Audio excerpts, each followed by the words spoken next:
and welcome to my Bio 110 class. I am Erin Doughney, and I wanted to give you a quick tour of all the ways that I've tried to make this class more EPIC standards and beyond. So to start off with, when students first log in, they see this announcements page.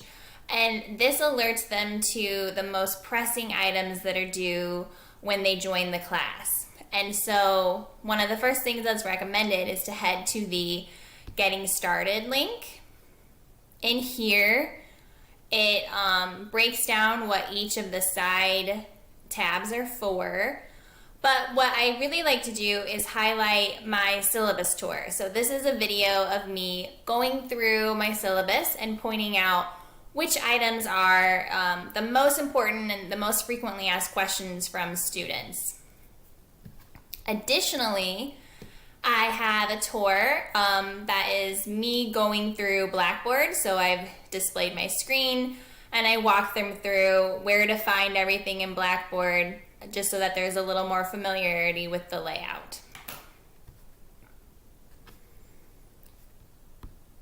In the Faculty Information tab, I have my contact information and my preferred method of contact, but additionally I have another video introducing myself just so that I can start to build more of that personal rapport with my students.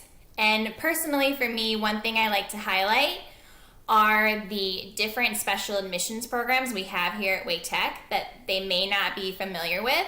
So that's why I also include a link to those, just because I think it's exciting when students find these pathways and realize their dreams of going to maybe universities that they hadn't considered before.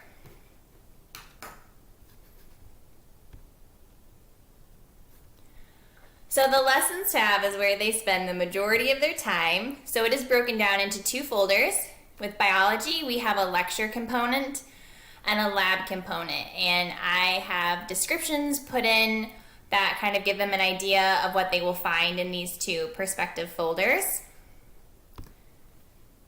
Starting with lecture, up at the top, I just have a general reminder of sort of how the class flows. And it's set up week by week, and this matches a schedule that is in our syllabus. And so week one is a little bit special, but for the most part I have it laid out where the content is displayed in the exact same way, so to create sort of that habit and that recognition of seeing things.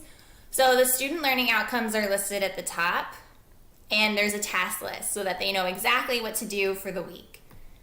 With our very first week, I have an icebreaker collaboration tab, and it's a forum where they get to watch a video on Angela Duckworth's research on grit, and then they tell me their passion, and they also tell me how they will persevere if they find themselves struggling with this class.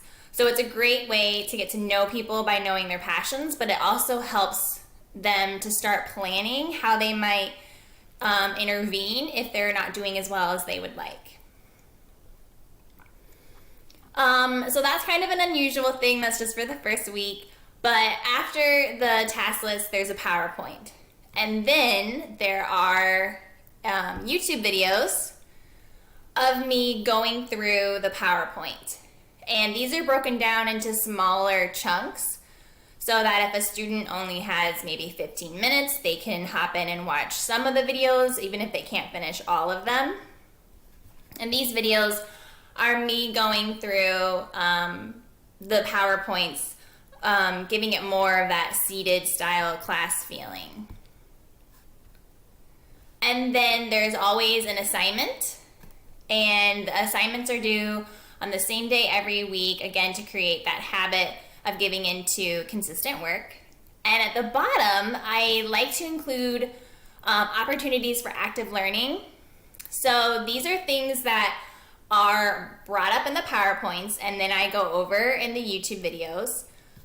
This is an example of one down here. It is where they are actually going to do jumping jacks to get their heart rate up. And then they will take their pulse initially, and at the end, and then every minute until they get back to their initial heart rate. And it's just a way to start putting the scientific method into something more active that might connect with them more than just the traditional PowerPoint lectures. So jumping into the lab folder, I do 4 large lab projects, and choice is very important to me. So for lab project 2, an example of choice is that they can either write a lab report or they can do a service learning option utilizing the platform Citizen Science. And so if my goal is for them to be immersed in research, they can accomplish that by either writing out a lab report on what they did for their experiment, or they can use Zooniverse to help scientists interpret the data that they've collected. So that way students can play to their strengths. Another area where I've incorporated choice is with my discussion board. So for me, I have it in their assignments to go to the discussion board and to pick topics that intrigue them. These are all videos that are related to what we're doing in class, but maybe go a little bit above and beyond the scope of the class. So if someone was very intrigued by our discussion on photosynthesis, then they might select this particular discussion board on biofuels. If instead they were fascinated by microbes, they might choose to respond to this discussion post on your gut biome. So again, with choice, it allows them to get a little bit more in depth. And then the final thing I wanted to highlight were the course resources. So with us becoming even more predominantly online, it's very important that students have specific directions on how to utilize all of the equipment. So I have a guide on how to set up Microsoft Teams because that's how we do office hours. I have directions on how to schedule tutoring through the ILC, and I also have directions on how to join my Khan Academy class.